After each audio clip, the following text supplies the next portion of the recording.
الحمد للہ رب العالمین والعاقبۃ للمتقین والصلاة والسلام علی سید الرسل وخاتم الانبیاء والمرسلین وعلی آلہ الطیبین واصحابہ الطاہرین اما بعد فاعوذ باللہ من الشیطان الرجیم بسم اللہ الرحمن الرحیم النبی اولا بالمؤمنین من انفسہم قال اللہ تبارک و تعالی فی مقام آخر ان رحمت اللہ قریب من المحسنین صدق اللہ العظیم و صدق رسولہ النبی الکریم الامین المکین الرؤوف الرحیم قال اللہ تبارک و تعالی فی شان حبیبہ مخبرا و آمرا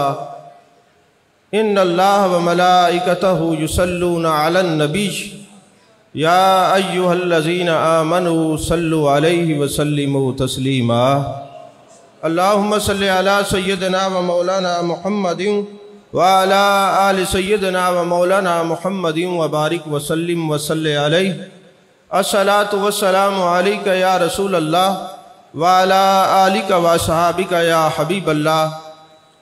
تمام تعریفیں اللہ تبارک و تعالیٰ کے لیے ہیں جو خالق کائنات بھی ہے، مالک شش جہات بھی، جو احد بھی ہے، صمد بھی ہے، جس کی شان لم یلد بھی ہے ولم یولد بھی۔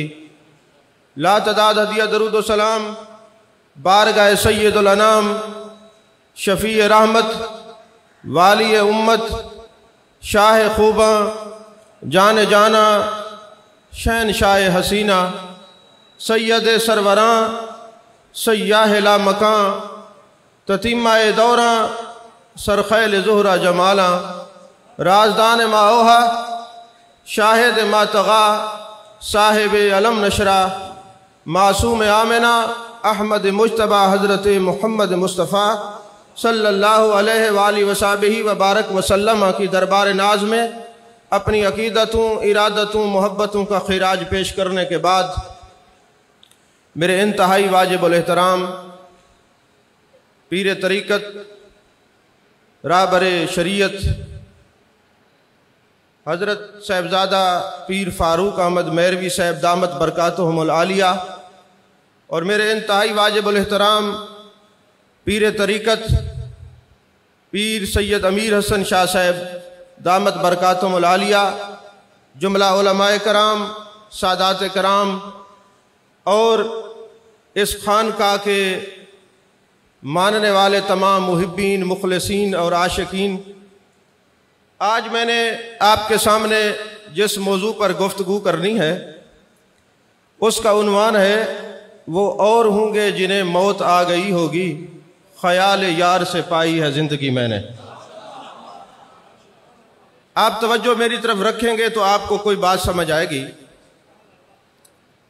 اللہ نے قرآن پاک میں ارشاد فرمایا نحن اقرب الیہ من حبل الورید، میں تمہاری شاہ رگ سے زیادہ قریب ہوں۔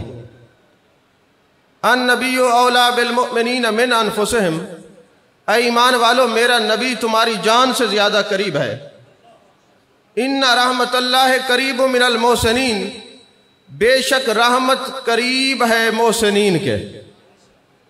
پہلے میں یہ ترجمہ پیش کر دوں پھر اپنے موضوع کی طرف آتا ہوں۔ علماء جانتے ہیں کہ قرآن پاک میں جہاں رحمت کا ذکر ہے اس سے مراد میرے مصطفیٰ کریم صلی اللہ علیہ وآلہ وسلم کی ذات ہے۔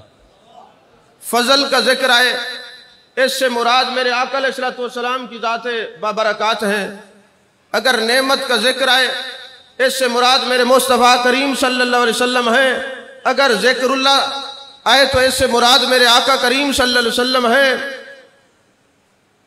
ان رحمت اللہ قریب من المحسنین، بے شک رحمت قریب ہے محسنین کے۔ اہل ایمان جو ہیں قرآن پاک میں ان کے اللہ نے 3 درجات بیان کیے ہیں۔ پہلا درجہ ہے مسلمان، پھر ہے مومنین، پھر ہے محسنین۔ یہ یاد رکھیں کہ مومن مسلم ضرور ہوتا ہے اور محسن جو ہوتا ہے وہ مسلم بھی ہوتا ہے، مومن بھی ہوتا ہے اور محسن بھی ہوتا ہے۔ ایک محسن کا معنی ہے سادہ احسان کرنے والا، اور ایک محسن کا معنی ہے اہل تصوف نے جو بیان کیا ہے، فرمایا ان تعبد اللہ کانک تراہ فإن لم تکن ترا فإنہ یراک، اللہ کی عبادت گویا ایسے کرو جیسے جمال جہاں آرا کو تک رہے ہو، یا کم از کم یہ درجہ ہونا چاہیے کہ وہ ہمیں دیکھ رہا ہے۔ جو ہر وقت جلوائے جہاں آرا کو تکتا رہے اس کو محسن کہتے ہیں۔ اور اللہ نے فرمایا ان رحمت اللہ قریب من المحسنین، بے شک رحمت قریب ہے محسنین کے۔ ترجمہ کیا ہوا؟ بے شک میرے محبوب قریب ہیں محسنین کے۔ جو بندہ درجہ احسان پر فیض ہے، جو اس کے قریب ہو جاتا ہے وہ مصطفیٰ کے قریب ہو جاتا ہے، اور جو میرے مصطفیٰ کے قریب ہو جاتا ہے وہ خدا کے قریب ہو جاتا ہے۔ اسی آیت کے تحت اصطلاحات صوفیاء نکلی ہیں، فنا فی شیخ، فنا فی رسول، فنا فی اللہ، یعنی جو اپنے شیخ کے قریب ہوتا ہے، جو محسنین کے قریب ہوتا ہے، وہ رحمت للعالمین کے قریب ہوتا ہے، جو رحمت للعالمین کے قریب ہوتا ہے وہ رب العالمین کے قریب ہوتا ہے۔ یہ آیت فنا فی شیخ، فنا فی رسول اور فنا فی اللہ کا ہمیں سبق دے رہی ہے۔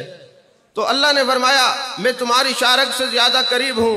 باری تعالیٰ یہ دیوانے، یہ مستانے، یہ عاشق یہ چاہتے ہیں کہ تیرا دیدار کریں، یہ چاہتے ہیں تیرا دیدار کریں۔ اب تیری صورت، تو اس صورت سے پاک ہے، کوئی تو تیری صورت ہوگی، کوئی تو تیرے ملنے کی صورت ہوگی۔ یہ عاشق یہ تڑپتے ہیں، یہ مچلتے ہیں، تجھے دیکھنا چاہتے ہیں، ہے بھی شارک سے قریب، پھر نظر نہیں آتا۔ کہا بات دراصل یہ ہے قریب ہوں، قرب کی وجہ سے نظر نہیں آتا۔ یہ ہاتھ دور ہے نا، نظر آ رہا ہے، اب اس کو آنکھوں پہ رکھ دو، یہ ہاتھ قریب ہو گیا، نظر نہیں آ رہا۔ باری تعالیٰ کوئی تو صورت ہوگی، فرمایا یہ جو سرما ہے نا اس کو ہتھیلی پہ رکھ لو، سرما نظر آتا ہے، یہ سرما آنکھوں میں ڈال لو تو نظر نہیں آتا۔ اب چونکہ سرما قریب ہو گیا نظر نہیں آتا، جب نظر نہیں آتا تو دیکھنا پھر بھی چاہتے ہیں، تو کہا دیکھنا ہے تو پھر آئینہ تلاش کرو۔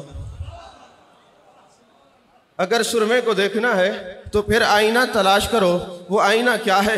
میرے آقا نے فرمایا آنا مرت و جمال اللہ، میں اللہ کے جمال کا آئینہ ہوں۔ آنا مرت و جمال الحق، میں حق کے جمال کا آئینہ ہوں۔ من رانی فقد رال حق، جس نے مجھے دیکھا اس نے حق دیکھا ہے۔ ارے خدا کو دیکھنا ہو تو صورت مصطفیٰ کو دیکھنا ہوگا، کیونکہ وہ اس صورت سے پاک ہے۔ اگر خدا کو دیکھنا ہے تو صورت محمدی کو دیکھنا ہوگا، خدا کو دیکھنا ہے تو صورت محمدی کو دیکھنا ہوگا، کیونکہ اگر محبوب علیہ السلام کی صورت نہ ہوتی تو میرے آقا علیہ السلام کی صورت کے بغیر خدا سے ملنے کی کوئی صورت نہ ہوتی۔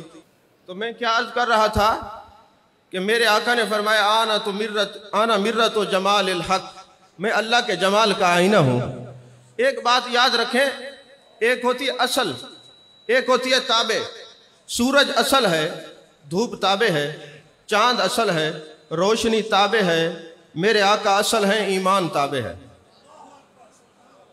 اگر آپ نے سورج کو دیکھنا ہوگا تو دھوپ سے اندازہ لگاتے ہیں۔ یہی وجہ ہے کہ جب بچہ کوئی سویا ہوا ہوتا ہے تو آپ کہتے ہیں بھائی اٹھ جاؤ سورج نکل آیا ہے۔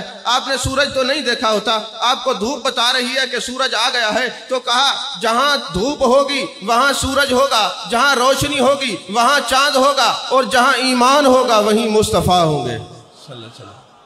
جہاں ایمان ہوگا وہیں میرے مصطفیٰ کریم صلی اللہ علیہ وسلم ہوں گے۔ دیکھیں دو سورج ہیں، ایک ہے آسمان کا سورج، ایک ہے نبوت کا سورج۔ یہاں سے جو سورج ہے نا، سائنسدان لکھتے ہیں 9.5 کروڑ میل کے فاصلے پر ہے۔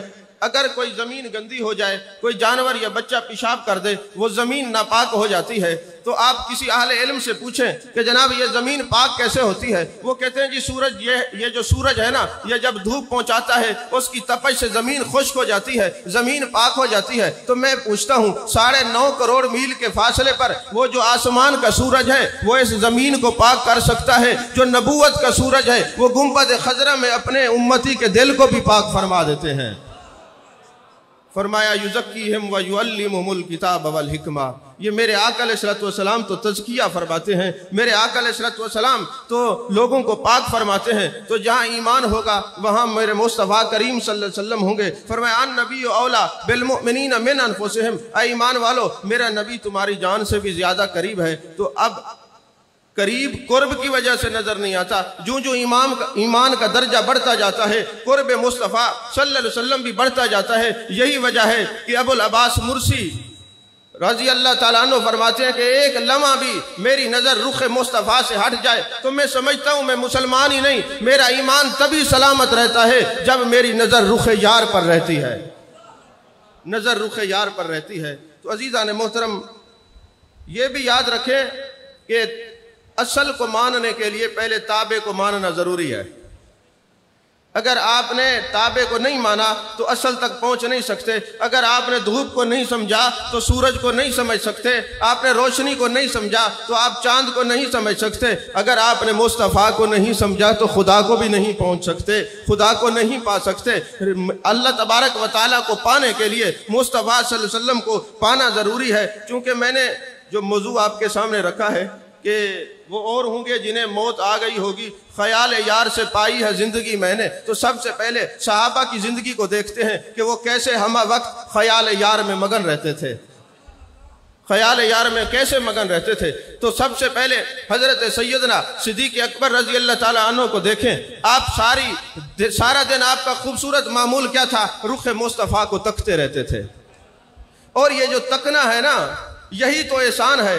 یہی تکنے کے بارے میں تو لکھا ہے خالطوہم لتکونوا مثلہم، ایسے تکو کہ جس کو تک رہے ہو اسی کی طرح ہو جاؤ۔ یہ تکنا اسی کی مانند بنا دیتا ہے۔ یہی وجہ ہے کہ جب میرے آقا علیہ الصلوۃ والسلام ہجرت کر کے تشریف لے کے جا رہے تھے، حضرت صدیق اکبر رخ مصطفیٰ کو تک رہے ہیں، محبوب محبت سے اپنے یار کو تک رہے ہیں۔ یہ تکنے کا عالم یہ ہوا کہ جب آپ مدینہ پہنچے تو اب لوگ پہچان نہیں سکتے تھے اس میں مصطفیٰ کون ہے اور صدیق کون ہے۔ جب حضرت سیدنا صدیق اکبر رضی اللہ تعالیٰ عنہ نے یہ محسوس کیا کہ لوگ بڑے پریشان ہو رہے ہیں تو آپ نے اپنی دستار مبارک اتاری اور محبوب کے سر کے اوپر سایہ کر دیا۔ وہ سایہ کی نیت سے نہیں کیا، یہ بتانے کے لیے کہ یہ مخدوم ہے، یہ خادم ہے، یہ امام الانبیاء ہیں، یہ میرے آقا کریم صلی اللہ علیہ وسلم کی ذات ببرکات ہے، یہ امتی ہیں۔ تو ہر وقت میرے صدیق اکبر رضی اللہ تعالیٰ عنہ رخ مصطفیٰ صلی اللہ علیہ وسلم کو تکتے رہتے تھے۔ دیکھیں نا قرآن پاک میں لکھا ہے اتم الحج والعمرۃ للہ، حج اور عمرہ کس کے لیے ہے؟ اللہ کے لیے۔ بولیے حج اور عمرہ کس کے لیے؟ تو حضرت عثمان غنی نے قرآن کی یہ آیت نہیں پڑھی تھی؟ کیا وہ قرآن کو نہیں سمجھتے تھے؟ آج کے لوگوں کو قرآن دانی اور قرآن خوانی کا زیادہ نزلہ چمٹ گیا ہے۔ حضرت عثمان غنی کو پتہ نہیں تھا کہ اتم الحج والعمرۃ للہ یہ اللہ کے لیے ہے۔ مگر یاد رکھیں علماء تشریف فرما ہے جب حضرت عثمان غنی حدیبیہ کے موقع پر گئے تو آپ نے عمرہ کیا؟ آیت تو نظر کے سامنے، حج اور عمرہ اللہ کے لیے ہے، نہیں کیا۔ فرمانے لگے بیت اللہ پہلے بھی میری نظر کے سامنے تھا، یہ کعبہ ہے، ہمارا تو تعلق کعبے کے کعبے سے ہے۔ اگر رخ مصطفیٰ کو تکیں گے، یار کی موجودگی ہوگی تو پھر لذت اور ہوگی۔ تو ہم محبت مصطفیٰ سے کرتے ہیں، عبادت خدا کی کرتے ہیں، تو پتہ چلا جو نظریہ امیر المومنین کا ہے وہی عقیدہ سارے مومنین کا ہے۔ عزیزان محترم، حاجی جو حج کرنے کے لیے جاتے ہیں، صوفیاء کرام نے ان کی جو تشریح کی میں امام شارانی کو عرض کر رہا ہوں۔ اب قرآن پاک میں تو ہے ان الصلاۃ کانت علی المؤمنین کتابا موقوتا، نماز مقررہ وقت پر فرض ہے۔ جو لوگ یہ کہتے ہیں کہ ہم تو صرف قرآن کو مانتے ہیں، ہمیں کسی چیز کی ضرورت نہیں، تو اگر ان میں سے کوئی آپ کو حج پہ مل جائے اور آپ عرفات میں ہوں، 9 ذی الحج ہو، مغرب کا وقت ہو، تو ان کو کہیں جناب آپ تو صرف قرآن کو مانتے ہیں، آپ مغرب کی نماز یہاں ادا کریں نا۔ وہ کہیں گے ہم نہیں کرتے۔ کیوں نہیں کرتے؟ جی مزدلفہ میں جا کے مغرب اور عشاء اکٹھے پڑھیں گے۔ یار قرآن میں تو ہے کہ مومن پر تو مقررہ وقت پر نماز فرض ہے، لیکن آپ ادھر کیوں نہیں پڑھتے، وہاں کیوں پڑھیں گے؟ وہ کہتے ہیں جناب بات یہ ہے کہ یہاں میرے مصطفیٰ نے نہیں پڑھی۔ تو میں نے کہا تم تو قرآن کو صرف مانتے ہو، پھر اگر تم بھی مزدلفہ میں جا کے نماز پڑھنا چاہتے ہو تو پھر مانو نا دین ادائے مصطفیٰ کا نام ہے۔ اچھا صوفیاء کرام نے کہا کہ یہ اللہ تبارک و تعالیٰ کے محبوب نے مزدلفہ میں نماز پڑھنے کا حکم کیوں دیا ہے؟ اس کی وجہ کیا ہے؟ فرمایا جب یہ لوگ آئیں گے اور لبیک اللہم لبیک کی صدائیں لگائیں گے، کہیں اس لمحے وہ نہ ہو کہ وہ رخ یار کو اور خیال یار کو بھول جائیں۔ جب مغرب کا وقت آئے گا اس کیفیت سے بہ رہیں گے، وہ نماز نہیں پڑھیں گے، کیوں کہ میرے یار نے نہیں پڑھی۔ میرے سرکار نے نہیں پڑھی، تاکہ یہ خیال ان کا ہمیشہ محبوب کی طرف متوجہ رہے، خیال ان کا محبوب کی طرف متوجہ رہے۔ اچھا چلیں، جب مزدلفہ پہنچ جاتے ہیں تو وہاں جا کے اہل علم جانتے ہیں کہ وہاں تہجد کی نماز نہیں پڑھی جاتی، اور کوئی وہاں مصلی بچھا کے نماز پڑھ لے تو اہل علم منع کرتے ہیں نہیں پڑھنی۔ بھئی کیوں نہیں پڑھنی؟ کہا بات دراصل یہ ہے یہاں محبوب نے نہیں پڑھی، اگر پڑھو گے تو نماز منہ پہ ماری جائے گی، وہ تہجد کی نماز قبول نہیں ہوگی۔ تم یہاں پہ کھڑے ہو کے عبادت کرو، استغفار کرو، اللہ اللہ کرو، مگر نوافل نہیں پڑھنے، کیوں کہ یار نے نہیں پڑھے۔ اب یہ حج بھی تو ایک خیال یار کا نام ہے نا۔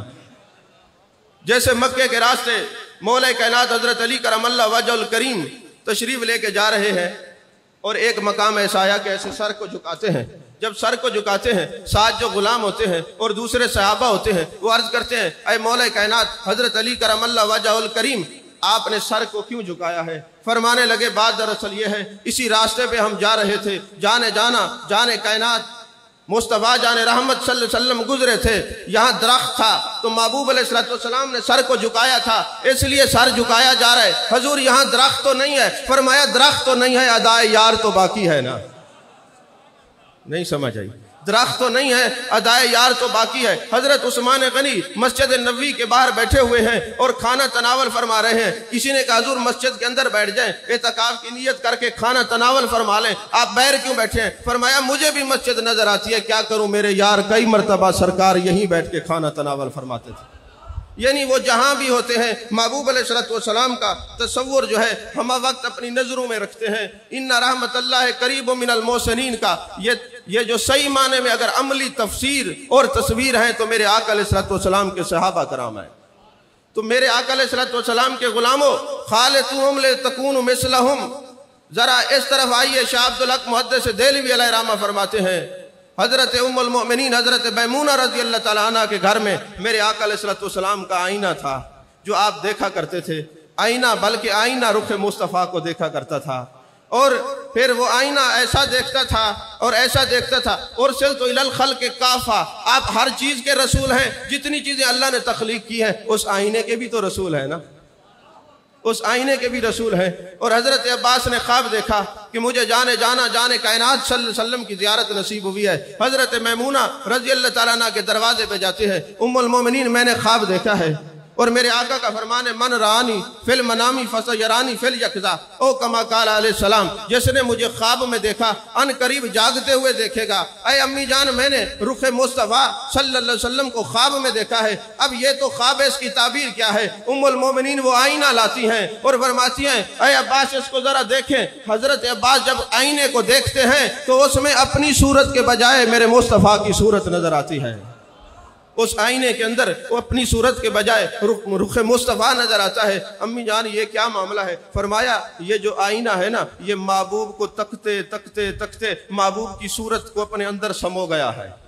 ارے آئینہ اپنے یار کو اپنے اندر سمو لے اور آئینے کو جو دیکھے اس کو آئینے میں اپنی صورت کے بجائے یار کی صورت نظر آئے، یہی تو تصوف ہے۔ خالطوہم لتکونوا مثلہم ان رحمت اللہ قریب من المحسنین، کہ تم یار کو اتنا تکو کہ تمہاری اپنی صورت نظر نہ آئے، جو تمہیں دیکھے تمہاری صورت میں یار کی صورت نظر آئے،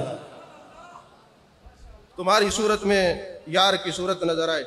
عزیزان محترم، یہی وجہ ہے کہ حضرت نظام الدین اولیاء محبوب الہ، سب کہیں رحمت اللہ علیہ، زور سے کہیں، ایسے نہیں، حضرت نظام الدین اولیاء محبوب الہی رحمت اللہ علیہ تشریف فرما ہے تو ایک علامہ صاحب آپ کے بیعت ہونے کے لیے تشریف لے گئے۔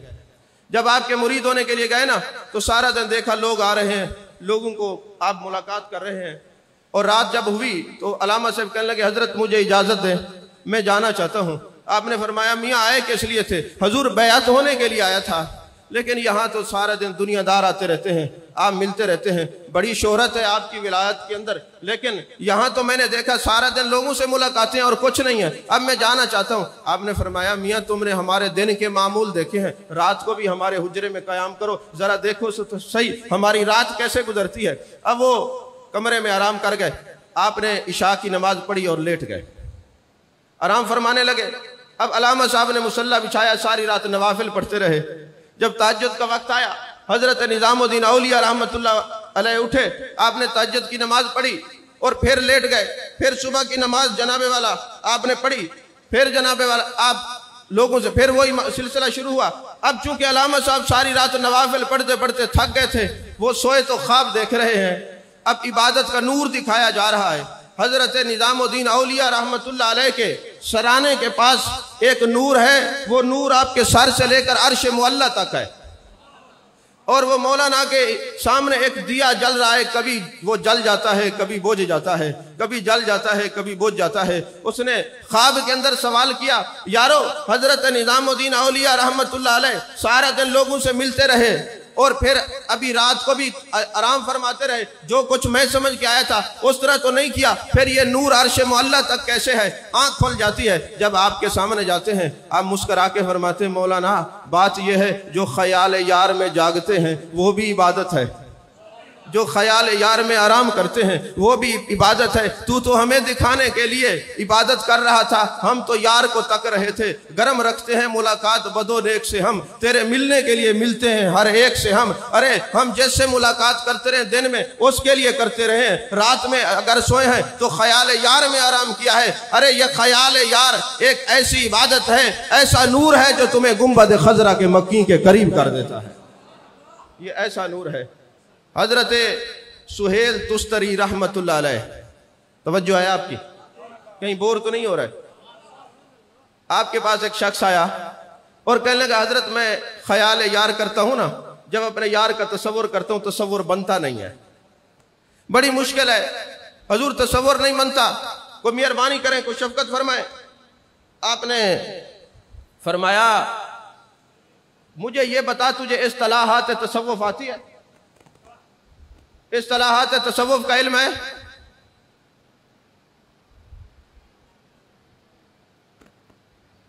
توجہ ہے آپ کی؟ چلیں آپ پہلے مہمانوں کو دیکھ لیں, گفتگو بعد میں کریں گے. اصطلاحات تصوف کو جانتے ہو؟ حضور جانتا ہوں, فناف شیخ کو سمجھتا ہوں, فناف رسول کو بھی جانتا ہوں, فناف اللہ کو بھی جانتا ہوں.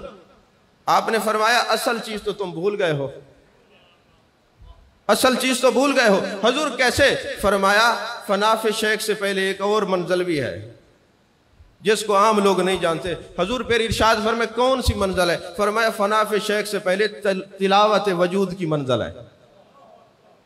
یہ جو فناف شیخ ہے یہ تو اور آگے چل کے مقام ہے نا, کہ ہم قرآن کے حافظ ہیں, پڑھا کرتے ہیں, رخ محبوب انوکھا ہے یہ قرآن اپنا, یہ تو اگلی بات ہے نا. اس سے پہلے تلاوت وجود ہے. حضور تلاوت وجود کیا ہوتی ہے؟ فرمایا, زمانے میں جس کے اندر کوئی عیب دیکھو اس کو اپنے اندر سے نکال دو, یہ تلاوت وجود ہے. جب تک اس عیب کو اپنے اندر سے نہیں نکالو گے یار کا تصور بن ہی نہیں سکتا. فرماتے ہیں, یار کا جو تصور ہے وہ نور ہے. قد جاءکم من اللہ نور و کتاب مبین, وہ ذات بھی نور ہے, قرآن بھی نور ہے, علم بھی نور ہے, خیال یار بھی نور ہے. آپ جانتے ہیں دودھ کو آپ نور کہتے ہیں نا, کہ یار یہ نور ہے, اس کا انکار نہیں کرتے, پی لیتے ہیں. اب اس نور کو آپ میلے برتن میں ڈال دینا, وہ نور وہ دودھ پھٹ جاتا ہے. کہا تصور شیخ بھی اس دل میں آتا ہے جہاں کوئی بد کلامی, بد اعتقادی نہیں ہوتی, بد عقیدگی نہیں ہوتی, نور علی نور ہوتا ہے. آج زمانہ ایسا ہے کہ ہم لوگ جو ہے صرف تصور شیخ پہ تو زور دیتے ہیں, وہ جو تلاوت وجود کا جو معاملہ ہے اس تک ہم سمجھتے نہیں, ہم بیٹھتے نہیں, ہمیں پتہ نہیں کہ تصوف ہوتا کیا ہے. تصوف ایک ادب کا نام ہے, تصوف حسن اخلاق کا نام ہے. آج ہم لوگ بیعت ہو جاتے ہیں بڑے شوق سے بیعت ہونے کے بعد ہماری یا تو کسی کے پاس بیٹھتے نہیں کہ کوئی تربیت کر سکے, یا شاید ہم اپنے مراد کے مرید ہیں, پیر کے مرید کم ہوتے ہیں, ہمارے اندر وہ اثرات نہیں ہوتے. اگر آپ رسالہ کشیریہ اٹھائیں, انہوں نے ایک بات لکھی ہے, کاش میری بات آپ کو سمجھ آ جائے. وہ فرماتے ہیں, ابو الحسن علوی حمدانی ایک بہت بڑے بزرگ ہیں, وہ اپنے شیخ حضرت جعفر خلدی, بعض کتابوں میں جعفر خالدی بھی ہے, فرماتے جعفر خلدی سے ملاقات کرنے کے لیے تشریف لے گئے. کتب تصوف کے اندر یہ بات لکھی ہوئی ہے کہ اگر سچا مرید ہے تو اپنے یار کے استانے سے اس وقت تک نہ جائے جب تک اپنا مرشد سے اجازت نہ ملے. ہم نے بزرگوں کو دیکھا ہے کئی مہینے وہ جاتے نہیں تھے, جی ہمیں اجازت نہیں ملی. تو امام کشیری فرماتے ہیں, یہ بات یاد رکھنا, تصوف میں یہ بات روز روشن کی طرح آیا ہے کہ جو یار کے آستانے پہ جائے اور مرشد کا دل ہو یہ کچھ دن رک جائے, اور پھر وہ نہ رکے، اپنے شیخ کے دل کا پاس نہ رکھے تو اس کو بڑے مسائل کا سامنا ہوتا ہے۔ یہ جعفر خلدی کے پاس یہ علوی صاحب جاتے ہیں، حمدانی صاحب جاتے ہیں، سید زادے جاتے ہیں۔ اب جس وقت گھر سے چلنے لگتے قریب ہی کہیں آستانہ ہوگا تو اپنی خادمہ کو کہتے ہیں فلاں جو پرندہ میں نے رکھا تھا نا اس کو ایک پتیلے کے اندر ڈال دو، اس کو پکاؤ، میں اپنے مرشد کی زیارت کر کے آتا ہوں اور پھر آ کے اس کو میں کھاؤں گا۔ اب انہوں نے اس کو پتیلے کے اندر ڈال کے تنور کے اوپر رکھ دیا، یہ اپنے شیخ کی بارگاہ میں آئے، خدمت میں بیٹھے رہے اور پھر تھوڑی دیر کے بعد کہنے لگے حضرت مجھے اجازت ہے۔ آپ نے فرمایا بیٹھ جاؤ، کیا کرو گے جا کے؟ ابھی بیٹھ جاؤ، ابھی تو آئے ہو۔ اب وہ پرندہ بیٹھنے نہیں دے رہا تھا، وہ جو اندر کے خیالات تھے وہ وساوس بیٹھنے نہیں دے رہے تھے۔ وہ کہتے حضرت اجازت ہے، آپ نے فرمایا بیٹھ جاؤ۔ جب اس نے تیسری بار کہا کہ اجازت دیں، آپ نے فرمایا چلے جاؤ۔ جب وہ گھر پہنچے خادمہ کو کہتے ہیں وہ جو تو نے پکانے کے لیے پرندہ رکھا ہے اٹھا کے لیا۔ جب خادمہ لے کے آ رہی تھی اس کا پاؤں پھسلا، وہ پتیلا گر گیا زمین پہ، سارا وہ شوربہ زمین پی گئی اور وہ جو پرندہ تھا کتا اٹھا کے لے گیا، کچھ نہ بچا۔ ساری رات اسی غم میں رہے کہ میں نے شیخ کی صحبت بھی چھوڑی، ملا بھی کچھ نہیں ہے۔ اب صبح جس وقت شیخ کی خدمت میں پہنچے نا، نماز کا وقت تھا، شیخ نماز پڑھا رہے تھے، سلام پھیرتے ہیں۔ سلام پھیرنے کے بعد فرماتے ہیں علوی صاحب بات دراصل یہ ہے تم نے تصوف پڑھا ہوتا تمہیں سمجھ ہوتی، جو اپنے مرشد کے دل کا خیال نہیں کرتا بغیر اجازت یار کے آستانے سے چلا جاتا ہے، اللہ اس کے لیے آزمائش کے لیے کوئی کتا مسلط کر دیتا ہے۔ جس طرح وہ کتا تمہارا پرندہ اٹھا کے لے جاتا ہے، اسی طرح جو مرشد کے دل کا پاس نہ کرے نعمتیں اس سے کنارہ کر جاتی ہیں۔ یہ تربیت کے حوالے سے میں نے یہ عرض کیا ہے۔ عزیزان محترم، ملتان میں ایک بزرگ ہیں، ملتان کے قریب حضرت خواجہ خدا بخش رحمت اللہ علیہ، حضرت حافظ جمال اللہ ملتانی رحمت اللہ علیہ کے وہ مرید بھی ہیں، خلیفہ بھی ہیں۔ اب یہ تصوف کیا ہے؟ تصوف صوفی ایک درخت کی مانند ہوتا ہے، اس کے سائے کے نیچے جو بھی آ جاتا ہے اس کو سایہ پہنچاتا ہے۔ بعض اوقات ایسا ہوتا ہے نا کہ اگر آپ حرام پرندوں کو اڑانے کے لیے تالی بجائیں تو حلال بھی اڑ جاتے ہیں۔ تو صوفیاء نے یہ کہا ہے کہ ہم ایک درخت کی مانند ہے، سمندر کی مانند ہے، جو بھی آتا ہے اس کو اللہ کے قریب کرنے کی نیت سے ملاقات سب سے رکھتے ہیں۔ تو حضرت خواجہ خدا بخش رحمت اللہ علیہ، ان کے گھر کے پاس ایک کنواں تھا، تو ایک عورت جو وہاں پہ ہندو تھے وہ رہتے تھے، اس وقت پاکستان نہیں بنا تھا، یہ پہلے کی بات ہے۔ تو ایک عورت تھی، اس کی چھوٹی سی بچی روزانہ حضرت خواجہ خدا بخش رحمت اللہ علیہ کی خدمت میں آتی اور آ کے سلام کرتی۔ کچھ دن گزرے، وہ بڑی ہو گئی، اس کی شادی ہو گئی۔ حضرت خواجہ خدا بخش رحمت اللہ علیہ نے جب اس بچی کو نہ دیکھا، اس کی ماں سے سوال کرتے ہیں بیٹا وہ تمہاری جو بچی تھی وہ عرصہ ہو گیا آئی نہیں۔ حضور وہ اب بچی نہیں رہی، وہ بڑی ہو گئی ہے اور اب میں نے اس کی شادی کر دی۔ آپ فرمانے لگے ٹھیک ہے تم ہندو ہو لیکن ہمسائے تو ہو نا، ہمارے نبی نے تو ہمسایوں کے بڑے حقوق بیان کیے ہیں، اور میرے آقا نے فرمایا خدا کی قسم وہ مومن نہیں ہے جس کے ہمسایہ اس کا تنگ ہو، وہ مومن نہیں ہے جس کا ہمسایہ اس سے تنگ ہو۔ تو آپ فرماتے حضرت خواجہ خدا بخش رحمت اللہ علیہ فرماتے ہمیں بلاتے، ہم شادی میں شریک ہوتے، ہم اپنی بچی کو کوئی تحفہ دیتے، کوئی گفٹ دیتے۔ کہنے لگی حضور جس دن یہ بچی آئے گی نا اس دن میں آپ کے پاس بھیجوں گی، آپ مہربانی کیجئے گا اس کے لیے، اس کو دعا دیجئے گا۔ وہ جب بچی آ جاتی ہے، ماں نے کیا سبق پڑھایا؟ بیٹا یہ جو اللہ کے ولیوں کی بارگاہ میں جانے کے آداب ہیں نا، وہ آداب کچھ ایسے ہیں کہ جو وہ پوچھیں تم نے وہی کہنا ہے، جو وہ پوچھیں تم نے وہی کہنا ہے اور کچھ نہیں کہنا۔ توجہ ہے آپ کی؟ اچھا میں سمجھ رہا ہوں شاید آپ ناراض ہو رہے ہیں، یہ جلدی جان چھوڑے، مجھے جو قبلہ نے موضوع دیا ہے وہ میں مکمل کر کے ہی آپ کی جان چھوڑوں گا۔ تو آپ میری طرف دیکھیں، تو ماں کیا بتا رہی ہے ہندو کے بیٹا یہ اللہ کے ولیوں کی بارگاہ میں جانے کے کچھ آداب ہوتے ہیں، وہاں جا کے فضول نہیں بولنا، جو وہ پوچھے تم نے وہی بتانا ہے اور کوئی بات نہیں کرنی، جو پوچھے وہی بتانا ہے۔ بچی نے یہ سمجھا کہ جو وہ کہیں گے شاید وہی کہنا ہے۔ جب بچی آ جاتی ہے آپ کے پاس، آپ اس کے سر پہ ہاتھ رکھتے ہیں، بیٹی آ گئی ہو؟ جی حضور آ گئی ہوں، آپ بھی آ گئے ہیں۔ ماں کے بتانے کا مقصد یہ تھا کہ ادب سے بولنا۔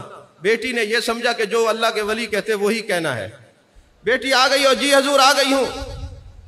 انہوں نے پوچھا کہ بیٹی میں نے سنا تمہاری شادی ہو گئی؟ جی حضور شادی ہو گئی، میں نے سنا آپ کی بھی شادی ہو گئی۔ آپ فرماتے جی میری بھی شادی ہو گئی۔ بیٹا جب تمہاری شادی ہوئی تم نے ہمیں بلایا نہیں، حضور غلطی ہو گئی، جب آپ کی شادی ہوئی آپ نے بھی تو ہمیں نہیں بلایا نا، آپ نے نہیں بلایا۔ اچھا بیٹی یہ بتاؤ، جب تمہارا شوہر آئے گا مجھے دکھاؤ گی؟ حضور دکھاؤں گی، لیکن جب آپ کا شوہر آئے گا آپ مجھے دکھائیں گے؟ شوہر کا معنی وارث ہوتا ہے۔ آپ نے فرمایا بیٹی بعد میں دیکھنے کی ضرورت کیا ہے، یہاں ان رحمت اللہ قریب من المحسنین کی ہم تصویر پلاتے بھی ہیں، تفسیر پڑھاتے بھی ہیں۔ اپنا رومال اس کے کندھے پہ ڈالا، اس کے سر پہ ڈالا، وہ رومال آنے کی دیر تھی، پردے ہٹ گئے، گنبد خضرا کے مکی کا دیدار ہوا، بچے کی زبان پہ اللہ اللہ اللہ اللہ جاری ہو گیا اور وہ مسلمان ہو گئی، اور چہرے پر انوار و تجلیات برسنے لگی۔ کہنے لگی بابا آپ نے کلمہ پڑھا دیا، گنبد خضرا کے مکی سے ملا دیا، جب گھر جاؤں گی وہ سارے ہندو ہیں۔ فرمایا بیٹی یہ عشق کا نور ایسا ہوتا ہے، تصوف کا نور ایسا ہوتا ہے، ولی کی نگاہ کا نور ایسا ہوتا ہے، جو بھی اس کو تکتا ہے وہ نور سے دور رہ نہیں سکتا۔ جا تو صحیح دیکھ، آج تجھے جو بھی رات تک دیکھتا رہے گا اس کی زبان پہ کلمہ مصطفیٰ جاری ہوتا رہے گا، کلمہ مصطفیٰ صلی اللہ علیہ وسلم جاری ہوتا رہے گا۔ جب وہ بچی جاتی ہے، ماں نے دیکھا بیٹی تیری رنگت پہ نور ہے، وجہ کیا ہے؟ ماں نے کلمہ پڑھا۔ جس طرح بھی دیکھتی ہیں 22,000 بندے نے کلمہ پڑھا، نگاہ ولی میں وہ تاثیر دیکھی تو ہم پڑھتے آئے ہیں۔ ارے تصوف میں آئے تو نگاہ ولی کی تاثیر بھی بدلتی دیکھی ہے، ہم نے تصویر بھی بدلتی دیکھی ہے، تصویر بھی بدلتی دیکھی ہے۔ عزیزان محترم، آخری بات عرض کر کے گفتگو ختم کر رہا ہوں۔ آج آپ دیکھ رہے ہیں ہر طرف بد اعتقادی کا دور ہے۔ اس کی سبب کیا ہے کہ ہم لوگ حلال اور حرام کی تمیز کو بھول جاتے ہیں۔ کہیں اللہ نے اعلان جنگ کس سے کیا ہے؟ یا ولیوں سے جو بغض رکھتے ہیں ان سے، جو سود والے کاروبار کرتے ہیں، سود دیتے ہیں لیتے ہیں، ان سے اعلان جنگ کیا ہے۔ جہاں ہمیں اولیاء کے دامن میں پناہ لینے کی ضرورت ہے وہاں ہمیں حلال اور حرام کی تمیز رکھنے کی بھی بڑی ضرورت ہے، بڑی ضرورت ہے۔ جب تک بندہ طیب و طاہر نہیں ہوتا، اس کا دل مزکہ مصفہ مجلہ نہیں ہوتا، وہ اللہ کے انوار و تجلیات سے بہرہ ہو نہیں سکتا۔ اللہ کے انوار و تجلیات سے بہرہ ہونے کے لیے ہمیں ظاہری طور پہ بھی پاک ہونا شرط ہے اور باطنی طور پہ بھی پاک ہونا شرط ہے۔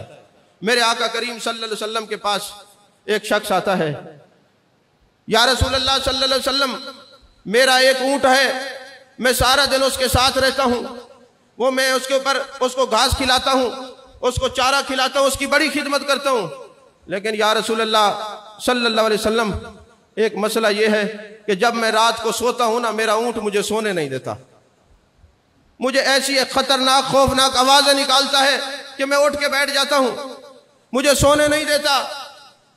اب چونکہ میرے آقا علیہ الصلوۃ والسلام سب کے نبی ہیں، سب کے رسول ہیں، آپ نے فرمایا چونکہ اونٹ کے لیے یہ مقدمہ آیا ہے تو اس کے اونٹ کو پکڑ کے لایا جائے۔ جب اونٹ جانے مصطفیٰ رحمت صلی اللہ علیہ وسلم کے پاس آتا ہے، میرے آقا کریم صلی اللہ علیہ وسلم اس اونٹ سے سوال کرتے ہیں کہ اے اونٹ بتا تجھے کیا ہوا کہ تو اپنے مالک کو سونے نہیں دیتا؟ کیا یہ تجھے چارہ نہیں کھلاتا؟ حضور کھلاتا ہے، تیرا خیال نہیں کرتا؟ حضور کرتا ہے، پھر تو اس کو سونے کیوں نہیں دیتا؟ توجہ ہے آپ کی؟ سونے کیوں نہیں دیتا؟ وجہ کیا ہے؟ اس نے جو بات کیا یہ ہم سب کو دیکھنی چاہیے۔ اس نے کہا حضور بات یہ ہے آپ نے 5 وقت نماز پڑھنے کا حکم دیا ہے، یہ جو میرا مالک ہے یہ صبح کی نماز پڑھتا ہے، ظہر کی نماز پڑھتا ہے، عصر کی نماز پڑھتا ہے، مغرب کی نماز پڑھ کے سو جاتا ہے، عشاء کی نماز نہیں پڑھتا، اور مجھے ڈر لگتا ہے روز محشر اگر آپ نے مجھ سے پوچھ لیا کہ اس کا خیال نہیں کیا تو میں آپ کے سامنے شرمندہ ہونے سے یہ آوازیں نکالتا ہوں، خیال کرتا ہوں کہ یہ کہیں اس کی نماز نہ رہ جائے، کہیں قیامت والے دن جانے کائنات صلی اللہ علیہ وسلم مجھ سے ناراض نہ ہو جائے، حضور میں اس لیے اٹھاتا ہوں۔ میرے آقا علیہ الصلوۃ والسلام نے فرمایا لوگو اگر تم نے یہ دیکھنا ہے کہ ایک جانور ہو کر اپنے دوستوں کی نمازوں کا اور یہ عبادت کا کس طرح خیال کرتے ہیں اور ہم انسان ہو کر خیال نہیں کرتے، ایک دوسرے کو نہیں تکتے، یہی وجہ ہے کہ آج ہم کوئی بیمار ہو جائے نا، شوگر ہو جائے تو میٹھا چھوڑ دیتے ہیں، میٹھا حلال ہے کہ حرام ہے؟ اگر کسی کے پیٹ میں درد ہو جائے تو دودھ ڈاکٹر کے کہنے پہ چھوڑ دیتے، دودھ حلال ہے کہ حرام ہے؟ حلال ہے۔ اگر کسی کو جگر کا پرابلم ہو جائے تو گوشت چھوڑ دیتے ہیں، گوشت حلال ہے کہ حرام ہے؟ تو دیکھیں ہم ڈاکٹر کے کہنے پر حلال تو چھوڑ دیتے ہیں، جانے جانا کے کہنے پہ حرام نہیں چھوڑتے۔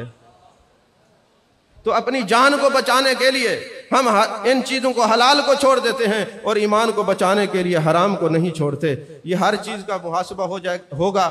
اولیاء کے دامن میں رہیں اور اس دامن میں رہ کر مزکہ مصفہ اور مجلہ بن کے رہیں، پھر دیکھیں اللہ تبارک و تعالی ظاہر بھی نور علی نور کرتا ہے، باطن بھی نور علی نور کرتا ہے۔ اللہ میری حاضری کو قبول فرمائے، آمین۔ وآخر دعوانا الحمدللہ رب العالمین۔